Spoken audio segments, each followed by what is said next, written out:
26/11/2020 बृहस्पतिवार।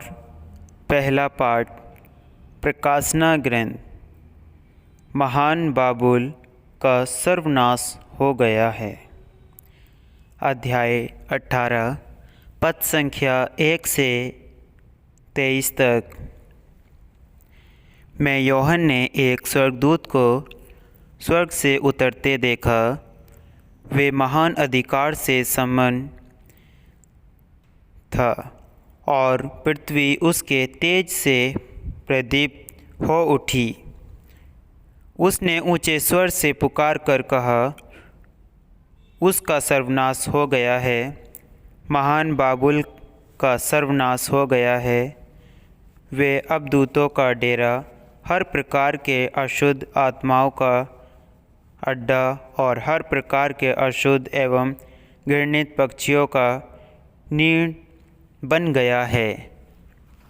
तब एक बलवान स्वर्गदूत ने चक्की के बड़े पाट जैसा एक पत्थर उठाया और यह कहते हुए समुद्र में फेंका, महानगर बाबुल उसी वेग से गिरा दिया जाएगा और उसका फिर कभी पता नहीं चलेगा। वीणा वादकों और संगीतकारों की मुरली और तुरही बजाने वालों की आवाज़ तुझ में फिर कभी सुनाई नहीं पड़ेगी। किसी भी व्यवसाय के कारीगर तुझ में फिर कभी नहीं मिलेंगे। चक्की की आवाज़ तुझ में फिर कभी सुनाई नहीं पड़ेगी। दीपक का प्रकाश तुझ में फिर कभी दिखाई नहीं देगा। वर और वधू का स्वर तुझ में फिर कभी सुनाई नहीं पड़ेगा, क्योंकि तेरे व्यापारी पृथ्वी के अधिपति थे और तूने अपने जादू द्वारा। और वधू का स्वर तुझ में फिर कभी सुनाई नहीं पड़ेगा, क्योंकि तेरे व्यापारी पृथ्वी के अधिपति थे और तूने अपने जादू द्वारा सभी राष्ट्रों को बहका दिया।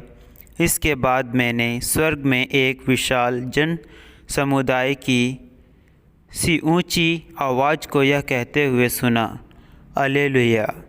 हमारे ईश्वर को विजय, महिमा और सामर्थ्य, क्योंकि उसके निर्णय सच्चे और न्यायसंगत हैं।